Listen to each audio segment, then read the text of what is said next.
अब बात करते हैं बिहार की, जहां सबसे ज्यादा चर्चा है वोटर लिस्ट के रिवीजन की। आज इस मामले में सुनवाई के दौरान सुप्रीम कोर्ट ने यह माना कि आधार कार्ड को नागरिकता का सबूत नहीं माना जा सकता। कोर्ट ने कहा कि चुनाव आयोग की बात सही है कि आधार कार्ड को नागरिकता के प्रमाण के रूप में स्वीकार करना मुश्किल है, इसे वेरीफाई करना जरूरी होता है।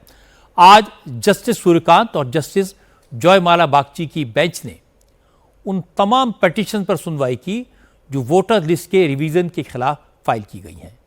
सुनवाई के दौरान आरोप लगाया गया कि 1 करोड़ वोटर्स के नाम लिस्ट से काटे गए हैं।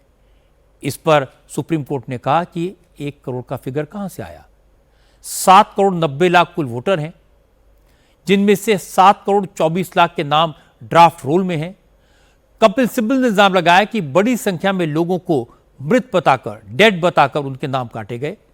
कई ऐसे लोगों को मृत बता दिया गया जो जिंदा हैं। इस पर इलेक्शन कमीशन की तरफ से पेश हुए वकील राकेश द्विवेदी ने कहा यह सिर्फ ड्राफ्ट रोल है, इतनी बड़ी एक्सरसाइज में कहीं छोटी मोटी गलती हो सकती है, लेकिन यह कहना जिन्हें मृत बताया गया वो जीवित हैं, यह सही नहीं है। सुप्रीम कोर्ट ने भी पिटीशनर्स के वकीलों से पूछा जिन लोगों की मौत हो चुकी है क्या उनके नाम वोटर लिस्ट से काटना गलत है। यह तो इलेक्शन कमीशन की जिम्मेदारी है। कोर्ट में पिटीशनर्स की तरफ से दावा किया गया कि इलेक्शन कमीशन लोगों से जो दस्तावेज मांग रहा है वो बिहार के ज्यादातर लोगों के पास है ही नहीं। इस पर कोर्ट ने कहा कि वोट बनवाने के लिए कोई ना कोई दस्तावेज तो देना होगा। अगर फोन का सिम कार्ड लेने जाते हैं तो भी वोटर कार्ड, ड्राइविंग लाइसेंस या फिर रेजिडेंट का प्रमाण पत्र तो देना पड़ता है। इसलिए वोटर लिस्ट में नाम जोड़ने के लिए कुछ न कुछ पेपर तो देना होगा। हालांकि जस्टिस जयमाला बागची ने कहा वोटर लिस्ट के रिवीजन या ड्राफ्ट रोल तैयार करने से पहले जो तैयारी करनी होती है वो नहीं हुई है तो ये गंभीर मामला है।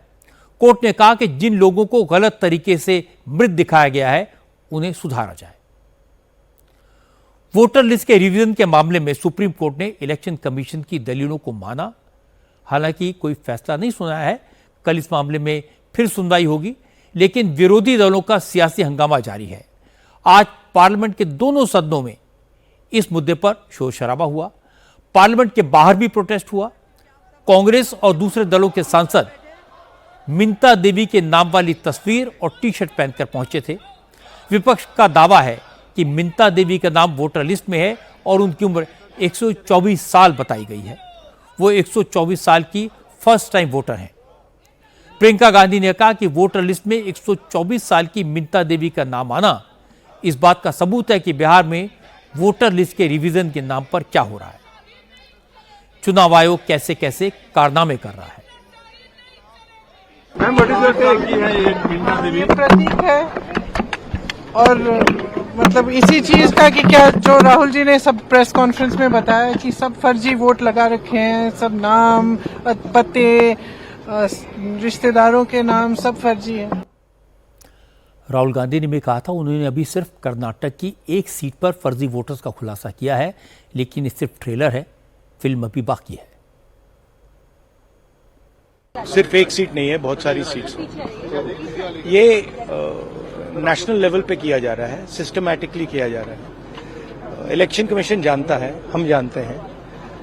पहले सबूत नहीं था, अब क्लियरली सबूत है और हम कॉन्स्टिट्यूशन की रक्षा कर रहे हैं। 1 मैन 1 वोट कॉन्स्टिट्यूशन का फाउंडेशन है और इलेक्शन कमीशन की ड्यूटी है कि वो 1 मैन 1 वोट इन्फोर्स करें और उन्होंने नहीं किया है, उन्होंने अपनी ड्यूटी नहीं की है।